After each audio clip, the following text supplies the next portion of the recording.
Hi everyone, we're going to be solving some puzzles today. So I'm going to be doing some videos where I'm going through puzzles and kind of talking about my thought process and um, getting some right, getting some wrong, and just kind of showing my actual puzzle and tactical practice. For right now, what I'd like to do is break down some puzzles and kind of guide you on what you should be looking for and thinking about when you're solving puzzles. So my goal here is less kind of explaining my thought process, which I've kind of developed from playing, and more talking about guiding principles and ideas that you can approach every puzzle or game with, which over time you're going to realize not every principle you have to think about every single time or every idea you have to think about every single time. And um, you can kind of hone your thinking, but this is a little bit of a guide to get started. So for this puzzle, it's white to move. As I look at a puzzle, I look for forcing moves first. Forcing moves that can be captures, that can be checks, captures, and attacks. Um, there is also going to be the actual tactical motifs like pins or forks or skewers, um, deflections, things like that. So for right now, forcing moves, I see a knight. Knight move to f6 gives a check. That's a forcing move. That pawn is attacking my queen. So I do want to get my queen out of there. My queen is attacking really 4 pieces. Capturing on e4 doesn't make sense because the queen captures. Capturing there doesn't make sense because pawn can capture, even though it's protected by the rook. It's kind of well defended by king and pawn. Capturing that pawn doesn't really make sense, even though it's a check. It doesn't make sense because it's protected by the rook. So I can capture that knight, defended by the queen, but then I can go back to my other move that I kind of logged away that I noted at the start, which was knight hopping into f6, giving a check to the king on h7, which also hits the d7 square, which is where the queen is going to be. Let's say I capture the knight and the queen just evacuates. Well, then I captured a knight for free, and the queen doesn't really have any other kind of prospects or squares that it can go to that are going to be any better than just capturing back my queen.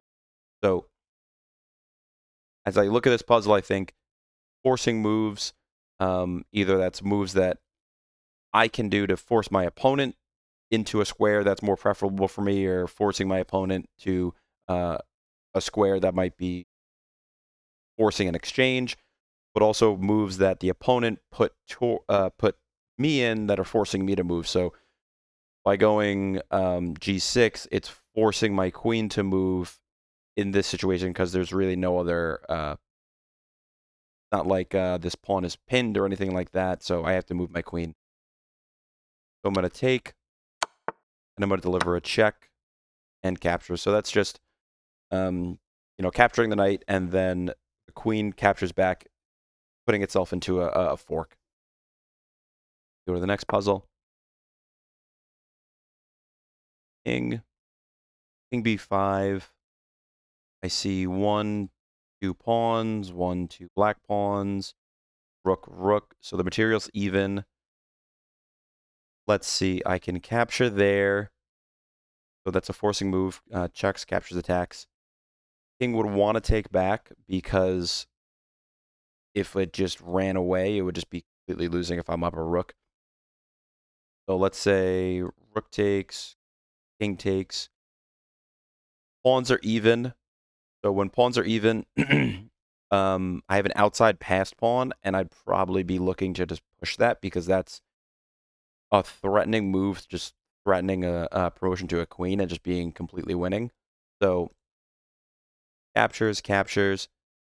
As I look to push this pawn, you always have to consider what's called the box. So anytime you're pushing a pawn, you can draw a line from the pawn to the opposing back rank, and then draw a line down, just creating a little square. And that can tell you if this king was inside the square, it would be close enough to capture that pawn if the rest of the board was blank and didn't have any obstacles. So what happens is rook takes, king takes. I draw my little square. The king, I believe, would be able to capture. So let's say there. Let's just say my king wasn't here. There, a little bit far with that one.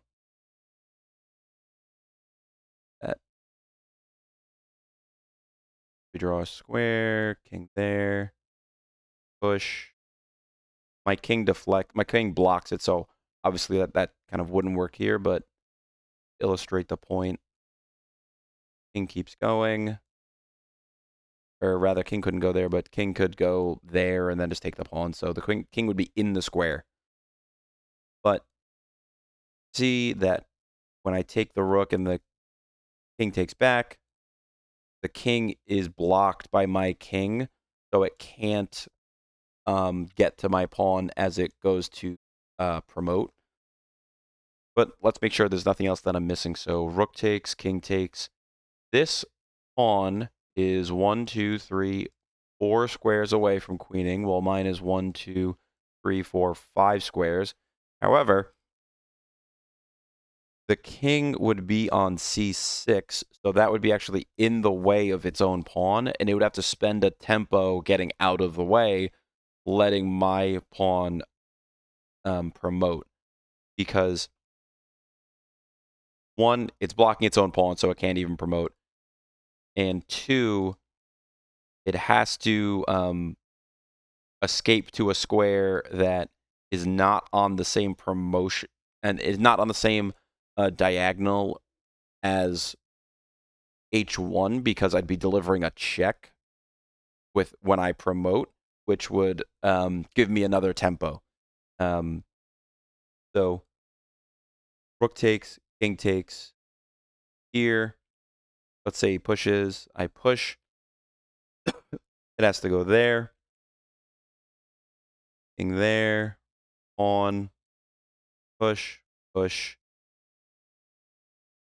And it promotes and I promote. Let's see what I missed there. I can deliver a check. That's mate, so it would have to go back there. Rook takes, king takes. Push, push, push. King evacuates. Push, push. No, I counted that wrong.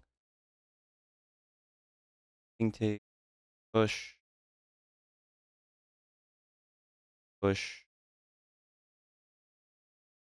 King evacuates back. I actually might be able to sneak my king in to block it. Rook takes, king takes, push, push. I don't want to go king there because he pushes the pawn with check, and then I go there, pushes it with check, and just promotes. I think I push. I push again. Let's say he kept going.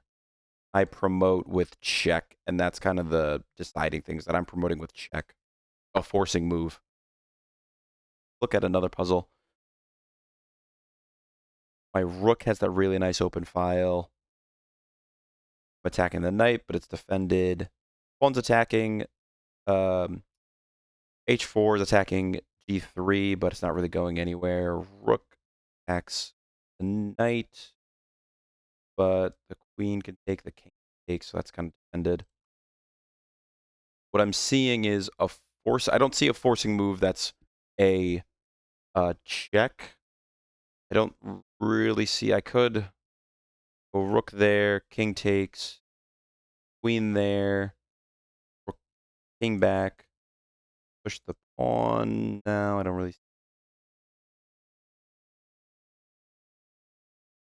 I don't see any forcing moves. That's a check. Captures. No point in me taking that.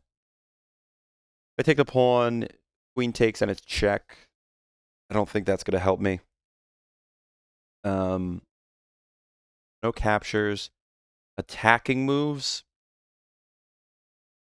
Putting my queen there, and then I have a battery down the A file.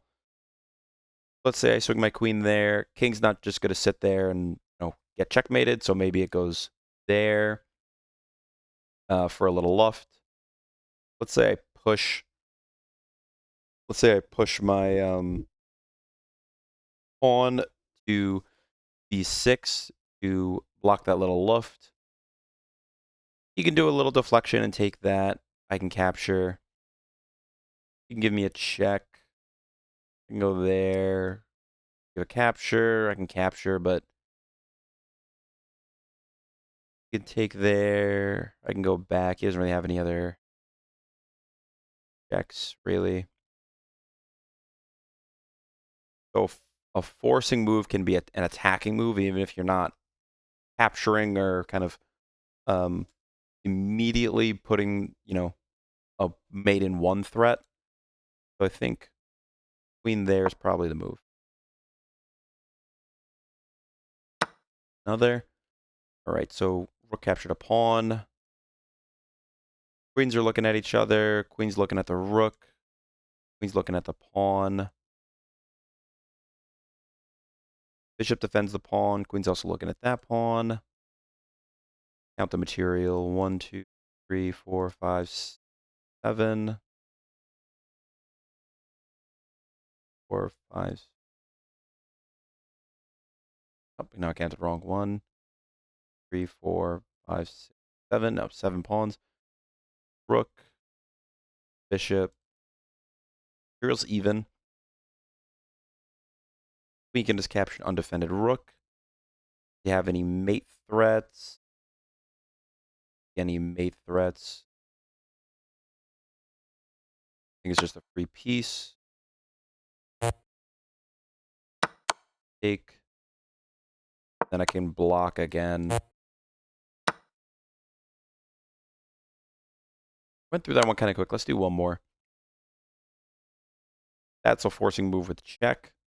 If I take there, takes back with the rook. I take there. You cannot take the rook because at the end of that line, I can deliver a checkmate. So just to go over that again, rook takes with check, queen takes. Even though this rook is hanging, you can't take because at the end of that line, I deliver a checkmate.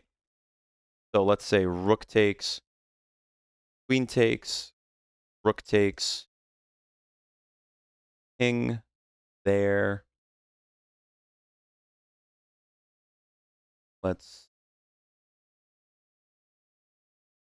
I'd have to retreat my rook back, and I'm up a rook and queen versus a bishop and queen.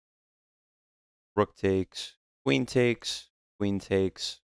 Rook has to take back because a queen and rook versus a bishop and rook is just losing. So thinking this was a bad capture by the rook. Take. I can take.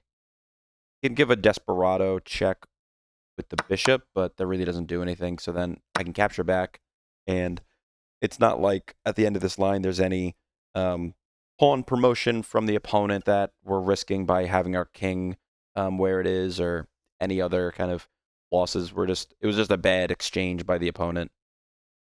So I think we'll end it there. Just some kind of thinking and ideas that you should have when looking at puzzles and complex positions in a game is look for forcing moves first, checks, captures, attacks. Look for intermediate moves that your opponent can do after you play a forcing move, because if you play a check, there might be a intermediate move that the opponent has, like blocking with a pawn or something along those lines. So checks, captures, attacks are always good places to start, and then that can guide you on more aggressive play and forcing moves for putting your opponent in worse positions, worse exchanges, or just losing pieces. But it's a good place to start. In the next video, we're going to be going through just more puzzles, and I'm going to be talking about my thought process.